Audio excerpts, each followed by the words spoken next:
Every day, millions of Americans rely on public transportation to get to work, to school, and to essential services. But for too many, access to reliable and affordable public transportation is a luxury, not a necessity. It's pretty. These are the voices of communities across America, united by a common goal: transit equity. We envision a nation where everyone, regardless of their income, race, or disability, has access to safe, reliable, and affordable public transportation. Together, we can build a national network that connects our communities, strengthens our economy, and creates a more just and equitable future for all. We are the Transit Equity Network.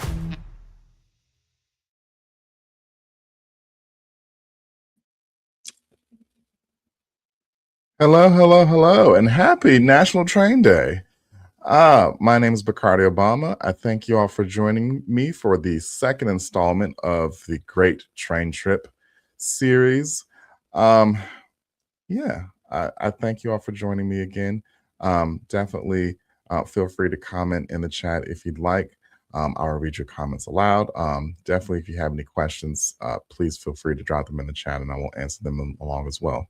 Also, I failed to mention this on the last episode from last time. My Cash App is scrolling along the bottom. It's $ Transit Equity.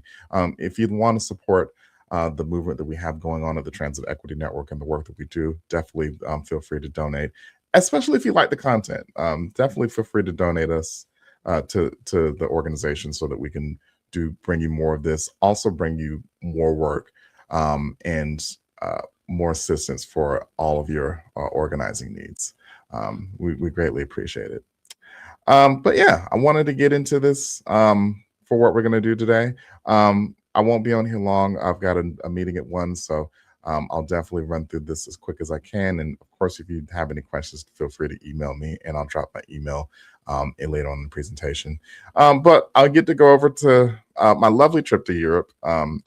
I went interrailing around Europe, which is what they call it over there, where I rode the trains around and I have a lot to learn from, and America has a lot to learn from.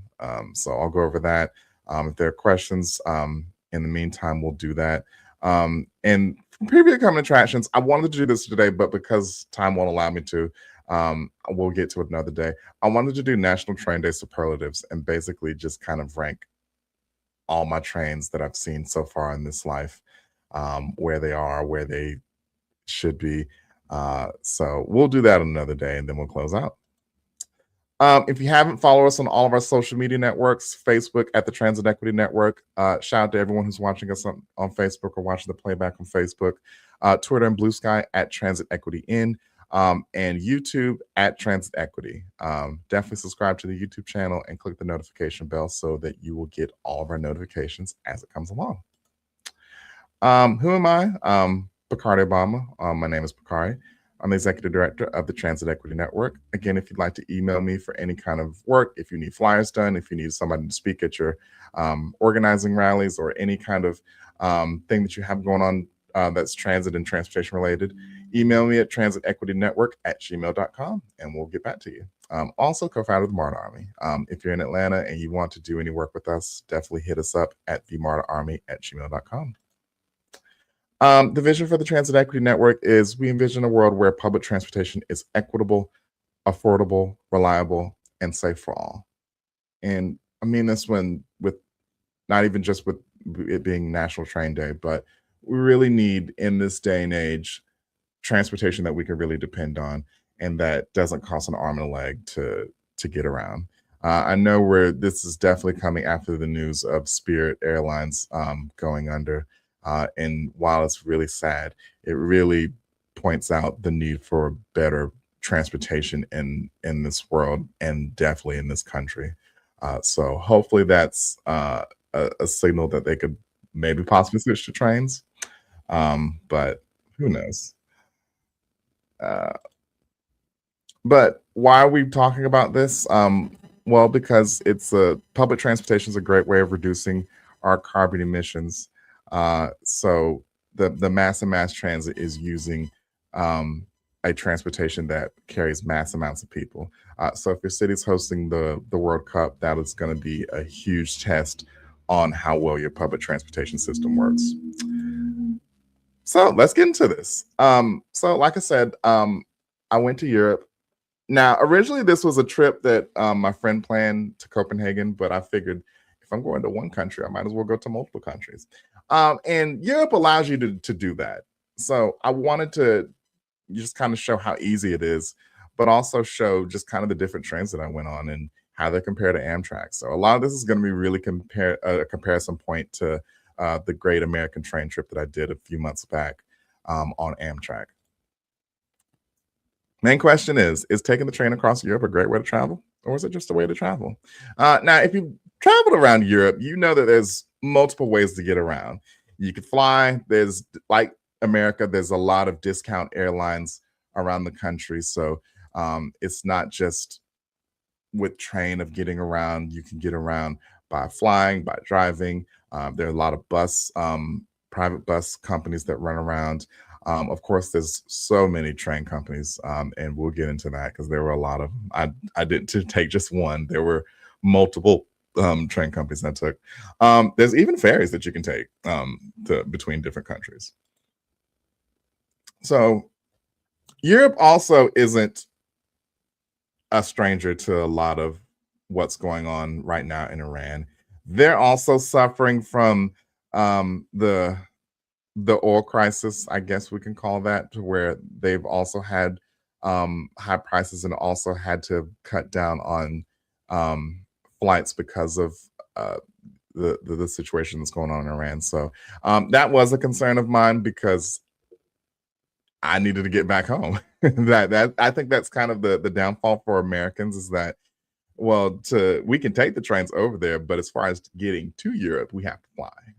Unless you take a cruise line, which is why I guess that would be considered a ferry, but that's a long while. So where did I go? I flew into London Heathrow from Dulles. I took Eurostar from London to Amsterdam via Brussels. In Brussels, I changed to another train, so you'll see pictures of that. I took the Intercity Express, they also call it ICE, from Amsterdam to Berlin. Ironically, they just opened that train line as a direct service from Amsterdam to Berlin.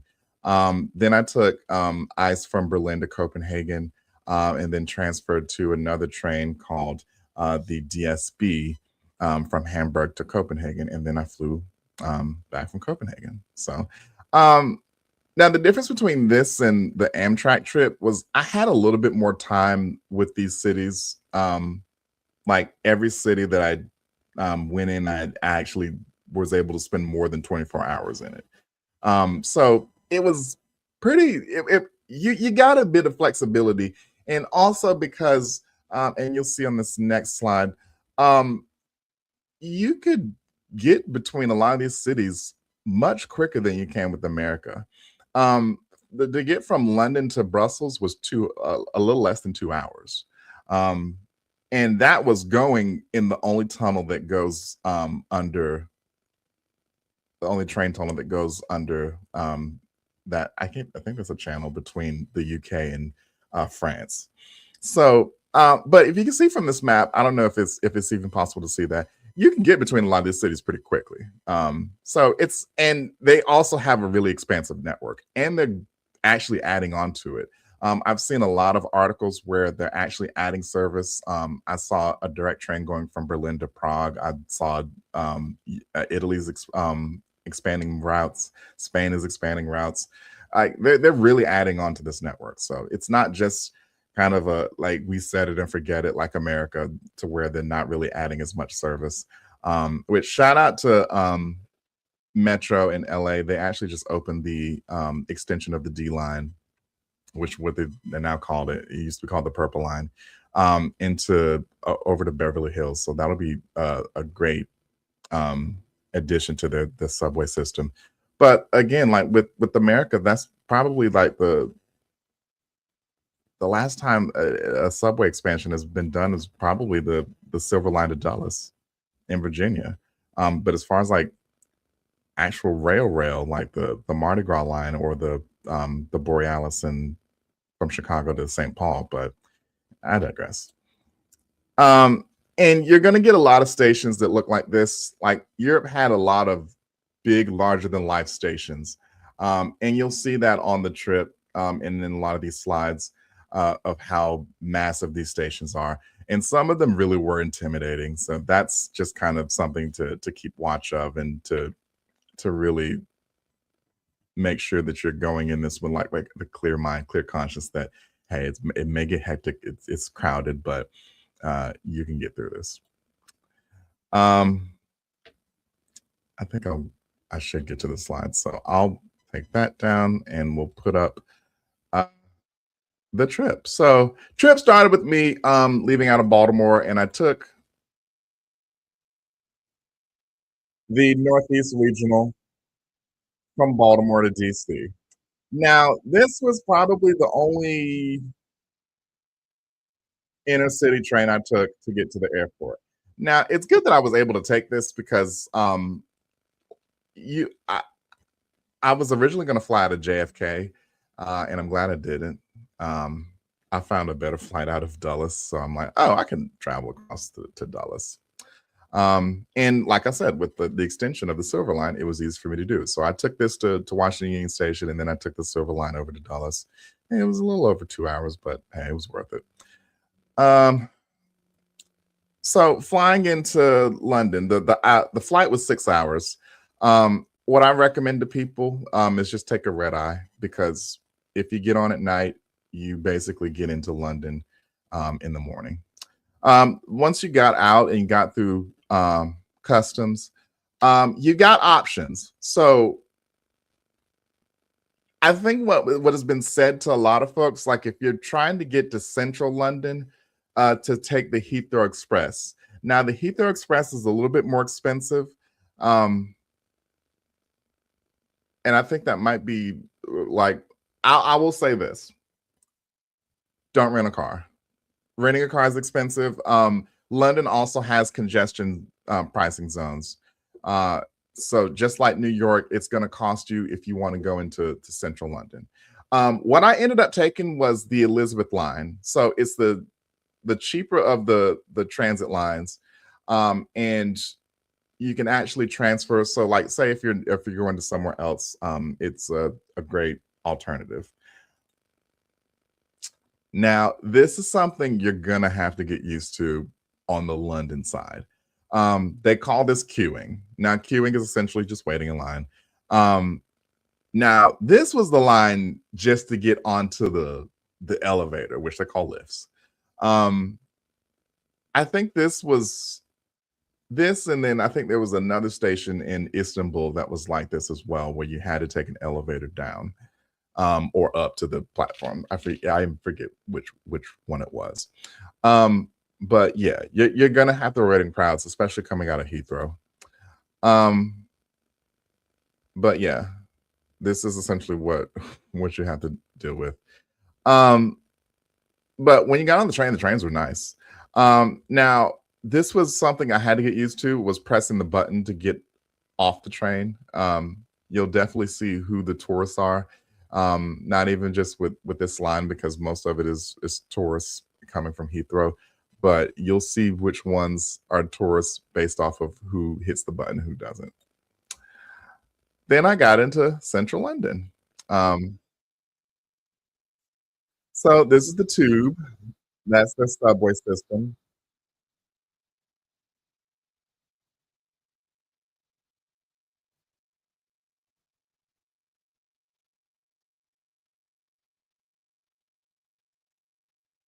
Now those trains were long and expansive. There were even some spots where they told you had to move through the trains. So it was great that they had these long trains. Most of them had open gangways, so you can just walk through. So if like one part of the train is crowded, then you can just go to another part of the train. Which a lot of these trains were absolutely crowded. But once I got in, I got to London. So If you've never seen London, this is what a typical London street looks like.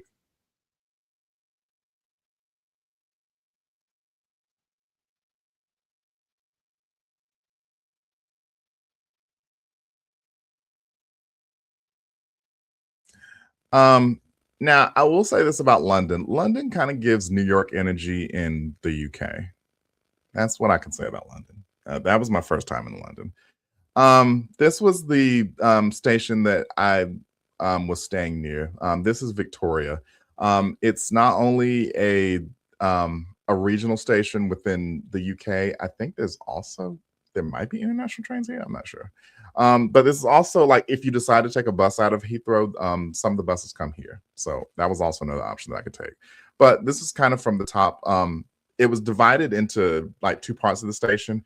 There was a mall on one side of it, so there were shops, and then there was a whole food court. And then this was like the concourse for the station, so you can get tickets. You could go to board your train in different parts of, and then of course you can get on the tube here. So it was literally a true blue transit hub.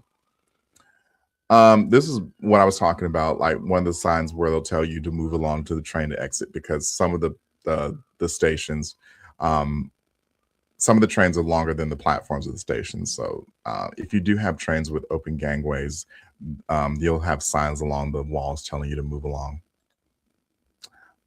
This is Paddington Station. This was actually where I had to transfer to go to another line. Um, but here's some of the national trains that they have. Some of these trains are really beautiful. And here you can see the Paddington Bear sign. So the Paddington Bear, which this fool was everywhere. Like they really try to play up Paddington Bear. It was insane.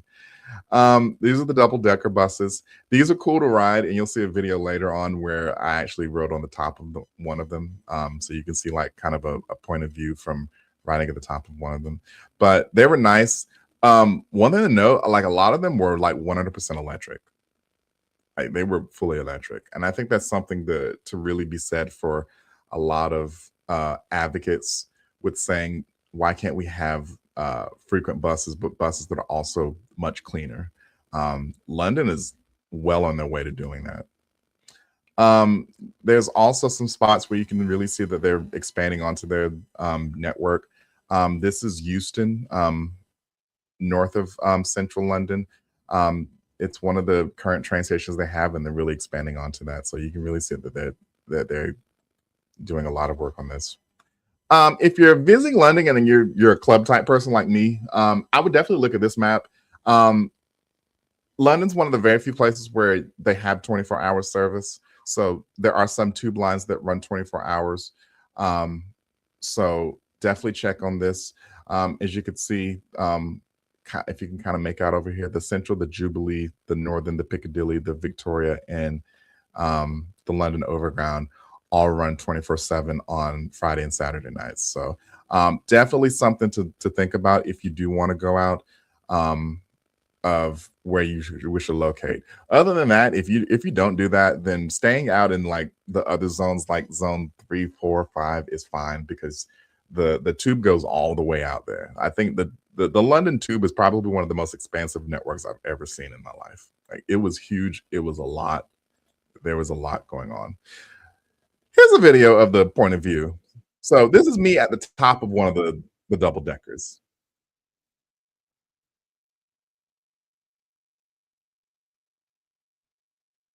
As you can see, these double deckers were everywhere.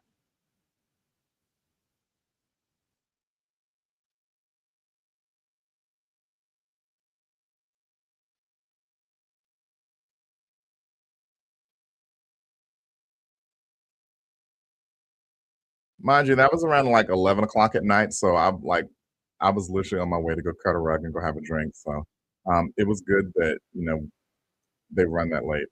But this is one of the bus stops that I don't know why it's still playing. Um, this is one of the bus stops at Piccadilly Circus. Piccadilly Circus is kind of like the Times Square of London. So you can get on pretty much, I want to say, there's a lot of buses that go through there. So And there's a big club district over in Soho, so this is definitely a spot to get on one of these. The night buses will be at the bottom, so definitely look out for these. This is a mistake I made of thinking that these were running, but these were not running. These are running. And then, of course, like a lot of the signs will tell you in what direction they're going. Definitely look out for those. This is what I was talking about. This is one of the trains that ran late at night. I think I was on this train around, I think I can make out 2:39 a.m. So as you can see, the trains were still running and running frequently, might I add. Like this was amazing. Now, if you can see the trains, there are different tube trains, but these trains were kind of the most interesting ones because they kind of sloped. Which I wish I put this picture in of me kind of putting my head against it. These trains can get packed. These trains will get packed. It doesn't matter what time. This is Victoria Station again. One of the things that I found here that I did not find anywhere else was a water fountain. Something to note if you're American and you run around with water bottles. If you find a water fountain, keep it and know where it is because you could just easily refill it. That was probably the only one I found until I got to Sweden. A must if you go to London is the London Transport Museum. I learned so much about the history of London, about their transportation, like how it came to be, like how the omnibus was started, and just being able to just go through the history, look at like some models of different trains, as well as with advertising of these trains was really interesting. So definitely a huge bucket list if you can. Now, if you go and you get the ticket, you can get that ticket and you can go as many times as you want for the rest of the year. And I think that's really amazing because I think with the Transit Museum in New York, that you get that one ticket and that's it. But so if I end up going to London again, I can go again. This is how packed the London tube trains can get. As you can see, there's really not much room. And then you can see kind of the slope again. Also, I've learned that there's no air conditioning on these trains. So take note of that if you go in the summer. And this is when I was departing. So I left and went to Victoria Station, Walton side. Now if you can see, like it's definitely like a transportation hub. So because you have rental car companies here as well. And then like I said, like it's also a bus depot as well. So you had like a lot of national buses that go across the UK. I think there may be some that go across the tunnel to the mainland of Europe. But it was really cool to see like a lot of this come together.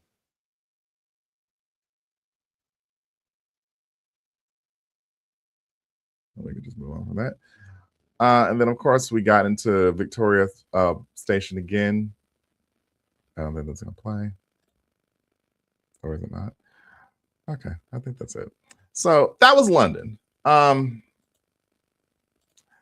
Now, tips with London. Tap to pay is best for public transportation. I tap to pay everywhere. Matter of fact, I honestly didn't use any of my pounds. So yeah, you can bring like actual hard cash there, but it's highly unlikely you'll be able to use. Highly unlikely you'll need to use it. But tap to pay is best. Like I said, book as close to a major transportation hub as possible so that you can access the city. The rest of the city quicker. Again, check the 24-hour transport network if you're going to be doing things after midnight. Now, as far as like getting to the mainland of London, or if you're going anywhere internationally from London, get to St. Pancras Station, which you'll see soon, at least 24 hours, not 24 hours, I'm sorry, at least 2 hours in advance. You want to make sure that because you're going to have to go through customs because, of course, the UK is no longer a part of the European Union. So it's like going from one country to another, even though you are. But yeah, make sure that you got your documents all together. Tube etiquette. They really do enforce this on the tube.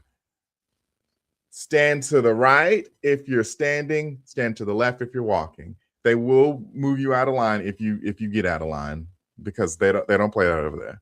And they walk fast, and they walk with a purpose. Like I joked about it, saying, I was like, oh, they on a mission. I said that about London and Amsterdam. Like it was a rush going to a lot of these places. But yeah, let's go into the next part of this, which is, I'll take that out, and getting to the mainland. So this is St. Pancras Station, which is London's, I want to say one of their international stations. But this is essentially like if you want to go to the mainland of London or any other country, these are where you get on the international trains. It's accessible by the tube, of course. But so customs, I got through customs in 20 minutes. It's all right. It was all right. But once you got past customs, like their seating area was really cramped. Now, this was Monday morning, April 20th. So a lot of people were, I guess, this whole going to hang out in London, and then going back to wherever you are is really popular. I don't know why this video is not playing. But I have a picture after. This is how packed it was. So seating is kind of limited. So just be aware of that. So you see these escalators that go up. Those are going up to the platforms. So you can see we went up the platform once they called our train. I don't know why these videos are not playing. So the first train that I took was Eurostar. Now, these are one of the high-speed trains of Europe. So as you can see with this, they're numbered based off of what number you have. So when you book these trains, you're assigned a car number.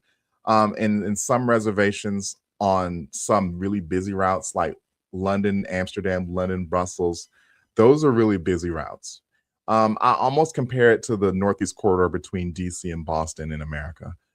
So these are the routes where you really do need to reserve a seat. There's just no getting on and just willy-nilly like on the Northeast regional trains. Yeah, you're gonna want to reserve a seat because these are really big on-demand trains, and a lot of people travel these routes. So you want to kind of make sure that you're going to the right car and that you're also going to the right seat. This is more video that's probably not going to play, but as you can see, this is the Eurostar train. I think these are also Eurostar trains. Hopefully this is not going to be the case for the rest of the video. But here's an example of what I had to do because I wasn't aware of this. So I had to book a trip from Brussels, which you'll see, to Amsterdam. Now, this was open seating. And I took a train called the Eurocity Direct. So they kind of do direct service between a lot of these different cities. Now, the whole thing I got this through was called Eurail. Now, Eurail is kind of the equivalent to the USA Rail Pass with Amtrak, where you can buy a pass and it's kind of an unlimited thing you can take as many trains as you want between like a certain time period. So I bought one for seven days. So what that meant was that for 7 days that I could take as much unlimited travel as possible. So once I activated this ticket today, when I left London, I was able to take as many trains as I wanted. So if I wanted to go to Copenhagen, I could. If I wanted to go to Italy, I could. If I wanted to go to Spain, I could. If I wanted to go to Greece, I could. Anywhere within the Eurail system, which they cover a lot of trains. They cover the Dutch Bahn trains, the Eurocity, Eurostar, a lot of trains. So that's definitely something that was really helpful. So this is how it looks once you activate it. You basically just have to slide this over. And this is all in an app. So everything is done in an app. You can book trips to the app. You can find different trips to the app. But it was really helpful with just kind of looking at this and having this all in the app. You can also view this on a map to see where you're going, how long you're going to get there, etc.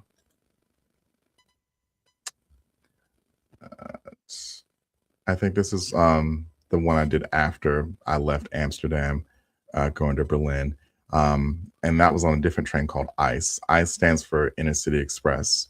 And like I said, they just opened this new line.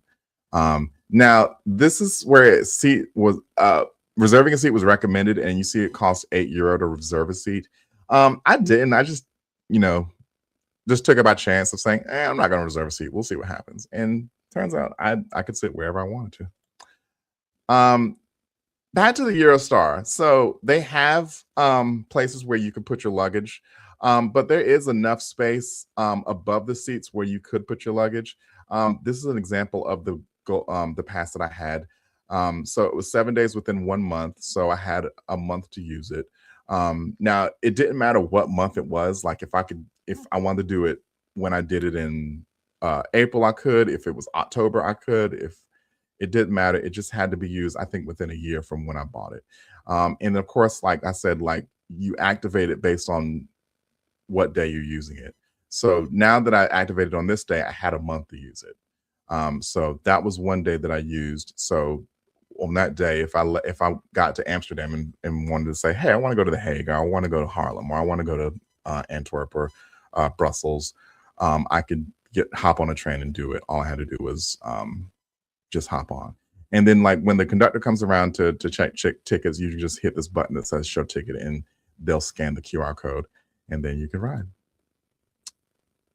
So my first stop was Brussels. So from London to Brussels is a little less than 2 hours. Let me see if I can refresh this and maybe that'll work. If not, y'all probably gonna just be looking at pictures the whole time. Here it is. All right, so this is Brussels station.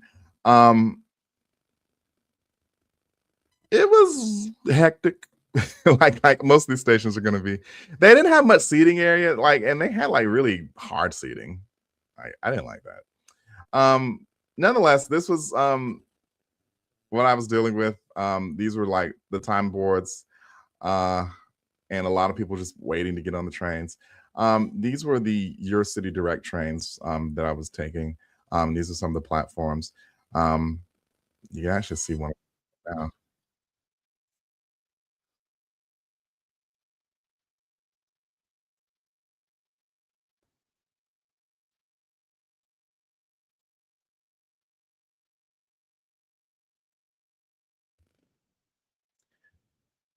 Now, these trains were absolutely clean, absolutely nice.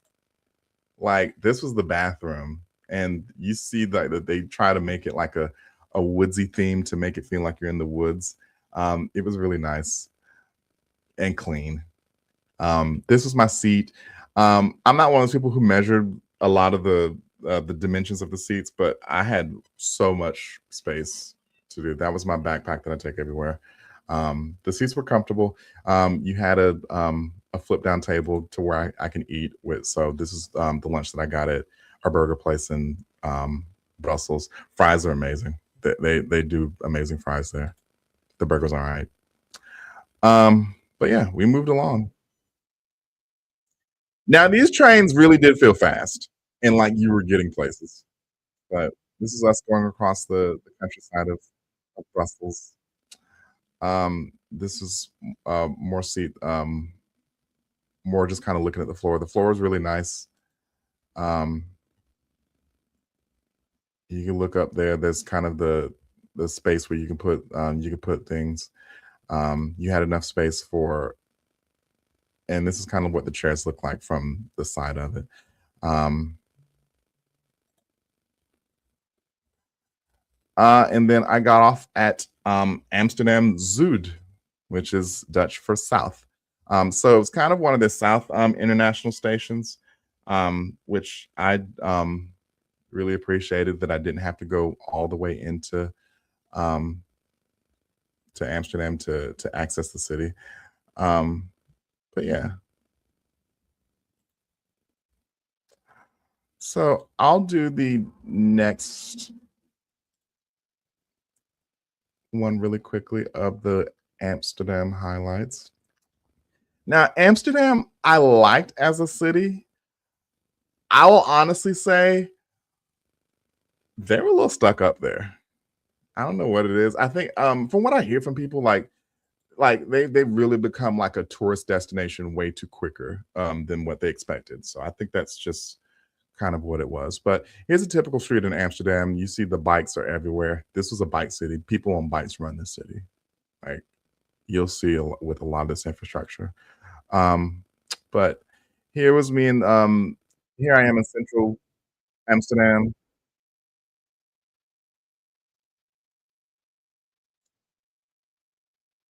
If you're gonna come here, get used to crowds. Crowds are everywhere.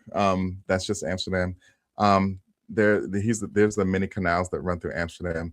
I think they said there are like 20 canals that run through Amsterdam. So seeing boats and seeing just all these streets along boats are very common.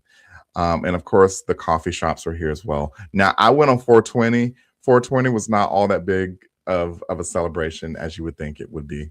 But here's Mike Tyson's coffee shop. Snoop Dogg also has a coffee shop that are here. Coffee shops are essentially where you can go and buy marijuana or cannabis.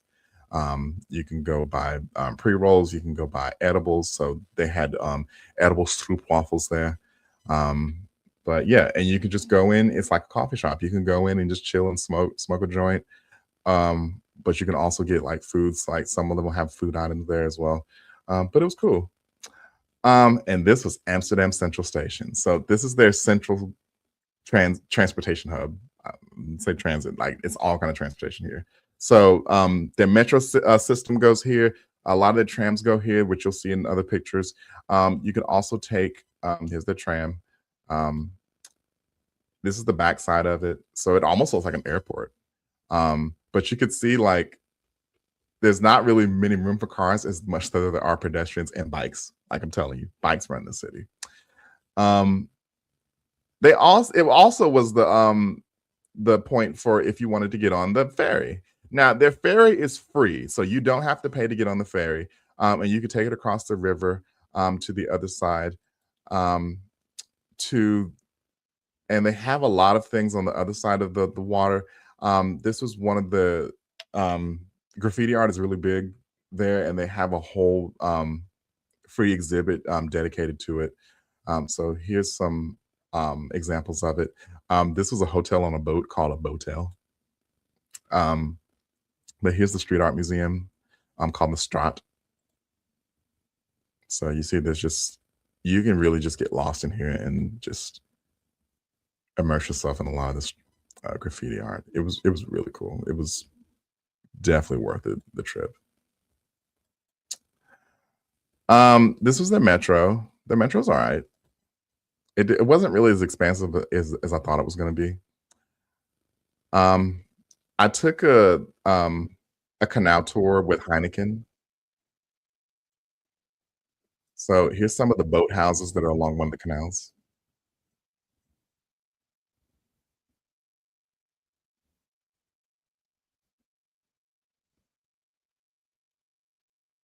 I always said like the Dutch are some bad folks. If you could take over some countries on the water and you can have a house on the water, yeah. But yeah, here are the trams. Now they had a really extensive tram network. Their trams went everywhere. But yeah, I went to the Keukenhof, which is the tulip garden. Now the tulip season is really big in the Netherlands, so I was treated to these lovely tulips that were everywhere.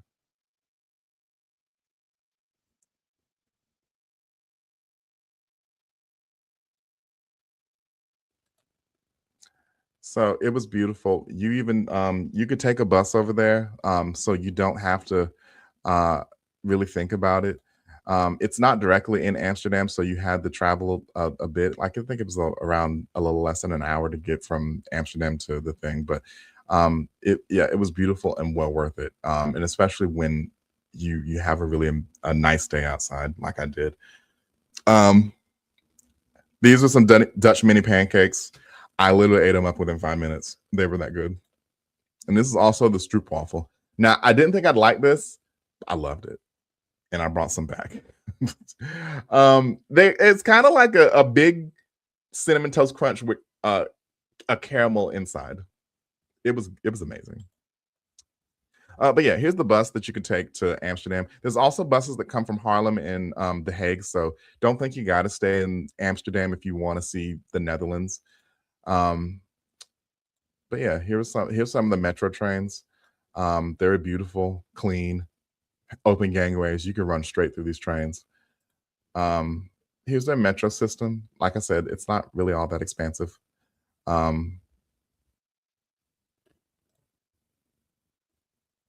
And here's one of the I've taken that train already. They had like trains that run around the Netherlands.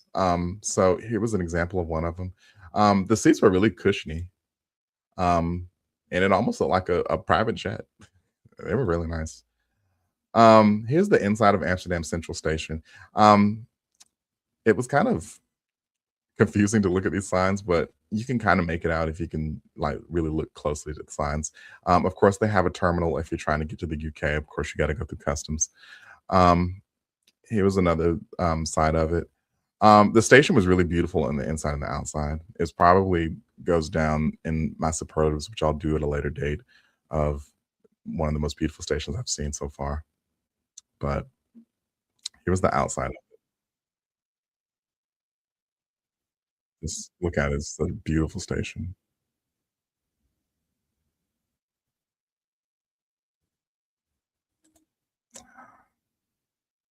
And here are the trams that just like pop out right there by it. Here's like how powerful the bikes are. In America, you would see this as traffic, but like this was like a congestion of bikes, like all in line. Like I love the fact that bikes here, like while they were aggressive, while they were fast, at least they were orderly. Like they got into the bike lanes, which the bike lanes were everywhere. They really followed the traffic signals. They didn't try to like go at a red light or whatever. Like it was so much in order. But you really saw this as I go down to the metro. I thought this was cool as well. This is like an art exhibit of the metro stations coming together as I was going down.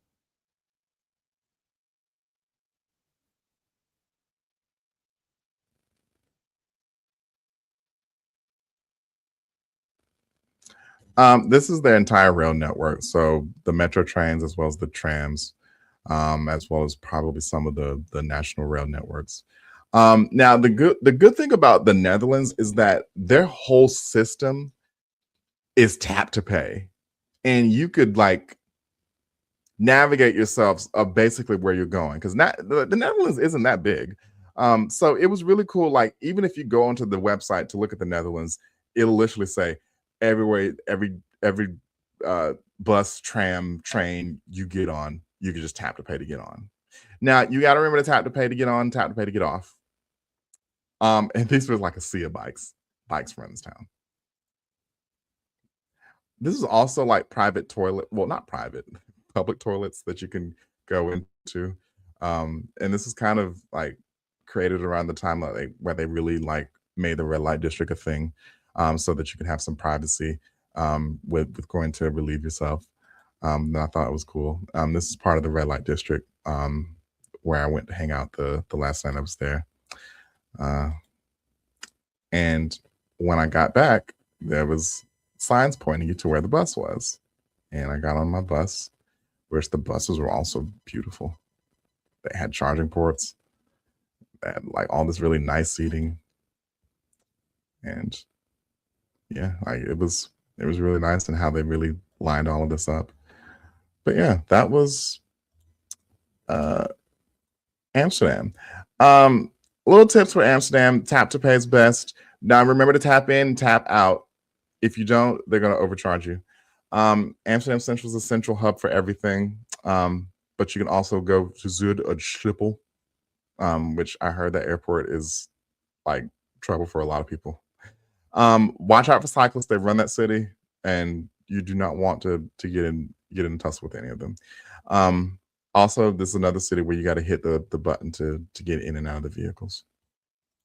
So remove that. Uh, and we'll go to Berlin. So, like I said, Amsterdam was fun. I do want to explore the rest of the Netherlands because I think it would be cool to go around other parts of the Netherlands. But yeah, let me see if there was another one I'm supposed to highlight. Pines Train highlights. Yeah, I'll put these up. All right, so like I said, they had a direct trip from Amsterdam to Berlin. Now, regularly this would be 189 euro. Now, I want to say like this summer they've got a lot of discounts for trips in the Netherlands as well as with Germany. So if you're thinking about going this summer would be a great opportunity to do that. But yeah, it's also a full flex fare so that you can cancel it. So similar to Amtrak, if you want to buy that and you can't and you find out later, oh, I don't want to do this, you can go back and change it. It's 5 hours, 55 minutes, so it's a little under 6 hours to go between the two cities. Um, but here are some of the signs. Um, Albert Heijn is a great grocery store in the Netherlands. I loved it. But yeah, here's the ice train that comes up. As you can see, it really looks like a high-speed train.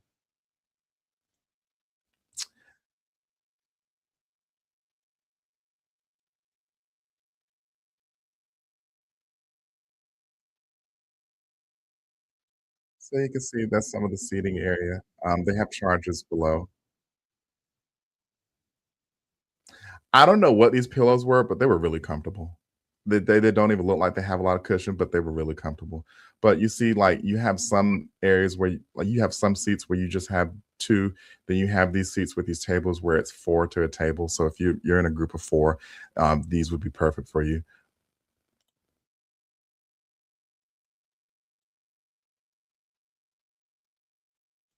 Now, I really like the screens above because they actually show you in real time where you are, as well as the time, what train car you're on. So, like, if you do reserve a seat, you'll know where you are. Um,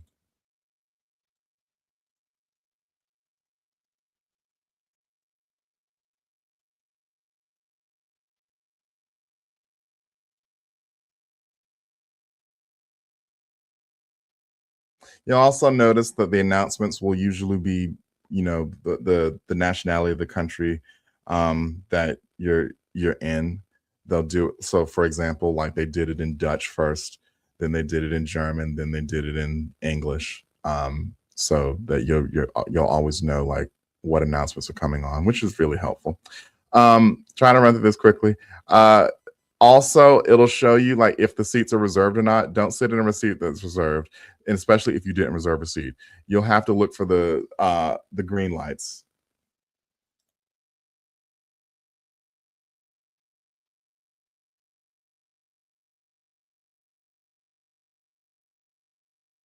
So here's an example. This was going from Amsterdam to Berlin. So if you reserved the seat, that you could take the seat. But since I didn't reserve a seat, then I had to sit in the green one. But because whoever reserved it didn't show up, it was up free and open for me to sit. There's also places where you can hang a jacket, where you can hang a coat if you had a coat rack or whatever. Um, but yeah, it was really helpful. There's also a light if you need lights. But yeah, it was pretty standard.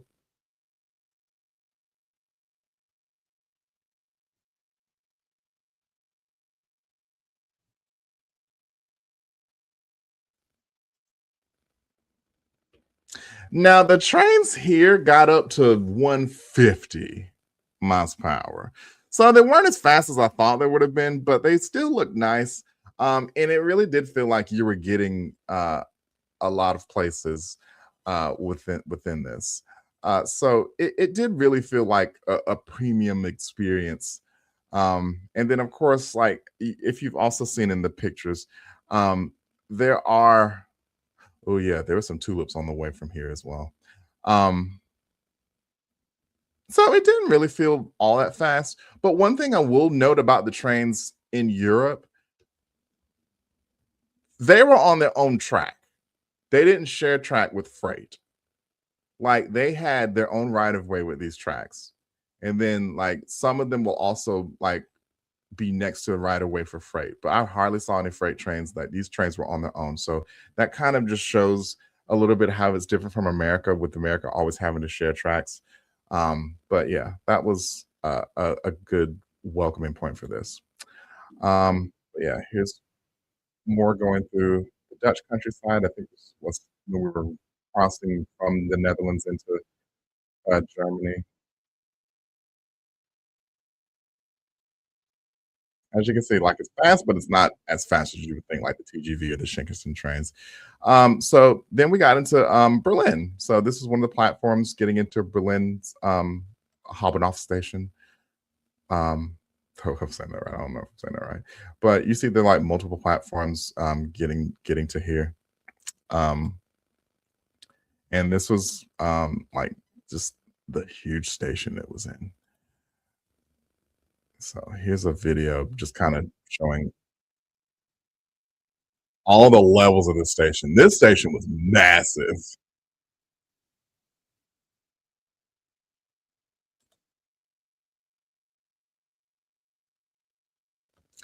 Yeah. And I think I'll end it there. I've got more to show, but like I said, I'm a time crunch. So um I'll take the last few moments. If y'all have any questions, if y'all have any comments, that I could go ahead and answer them. Um, but until then, I'll say like with my experience so far doing this, and we'll do the rest in a part two. And then with the part two, I'll also do the superlatives because then I'll have time to kind of put that together. Like I said, I appreciated the fact that compared to Amtrak, the frequency of these trains were vastly much more than Amtrak. Like if y'all remember the Amtrak video, um, there were all some trains you could only do once a day. Some trains only came 3 times a week. Whereas these trains, you had so many options. And I think I have, and I'll show it within the part two video at a later date of just kind of like how many options there were with getting between these different cities. Like, but the London to Amsterdam thing was kind of like a learning experience to me of like, all right, with the busy routes, the really popular routes, you got to book that in advance. That's just no way. Even if you do have a year rail pass, you've got to book that in advance. Like you do not want to be caught not being able to get on any of these trains, and just left out in the sun. But like the good thing is that you're never going to be stranded. And I felt that, and you'll feel that. You'll see my pain that of German trains in part two. But I did experience a snafu, which I really wish could have been handled better. But hey, learning experiences. But also one of the things to note, I just really appreciate. I'm a person who really loves hubs. Put everything in one place. Put buses, trains, trams, subways. Put it all in one place to make it simple. So I really did appreciate Amsterdam Central Station for that. It just really simplified everything, and you knew where everything was. But also for the fact that Amsterdam is a really compact city to where everything was kind of like all there. But yeah, to I liked it. And London, I'm not in a huge rush to get back to. Amsterdam, I would love to visit again because like a lot of the clubs and the bars I wanted to go to were closed. So I don't know if that's just a European thing to where like a lot of things don't really open during the week. I also noted that Amsterdam shuts down early. They shut down at like 5ish if you want to go like off the grid, like and off the grid meaning like outside the touristy areas. Like because I wanted to explore the neighborhoods of De Pijp. And I walked around Jordan a little bit, but not as much as I wanted to, because everything shut down early. But yeah, that's just like things to note about those cities. But yeah, I would definitely say the Netherlands put on your list of places to visit. London, if you like, I would go again, but I definitely wouldn't. I'm not in a rush to go. Like I think Amsterdam would be a good starting point. Like if you wanted to fly in somewhere, like if you want to fly in from America, I would probably fly into Schiphol because you don't have to go through the customs of going out of there, which I heard is hell. But I would think like if you fly in, especially like if you're a Delta, like if you're a Delta girl, then I think Amsterdam would be a good, because I want to say they're a hub over in Europe. So yeah, those are some tips from me. We'll do part 2 at a later date. But huge shout out to everybody that tuned in. Once again, if you have questions or comments, please email me at transitequitynetwork@gmail.com. Also follow me on my social medias, Transit Equity Network on Facebook, Twitter and Blue Sky at Transit Equity In, and Transit Equity on YouTube. Definitely subscribe so you can be privy to everything that's posted, all of the conversations that we'll have soon. And I've got a show cooking up soon. So hopefully you can tell a friend, and especially friends that like trains to tune in. But yeah, I'll definitely announce part 2. I didn't realize that this was going to be a lot, and also am on a time constraint today. So apologies for that.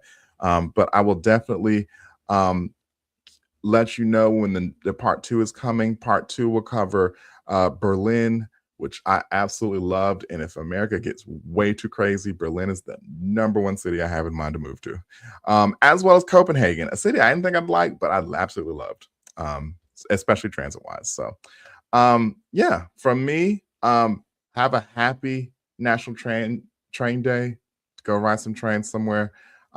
I'm most likely going to do that because it's Embassy Day down in DC. So I'm definitely going to check that out because I've always wanted to go to that. But yeah, from everyone here at the Transit Equity Network, I'm Bacardi Obama. I will see you all later. I'll catch you later.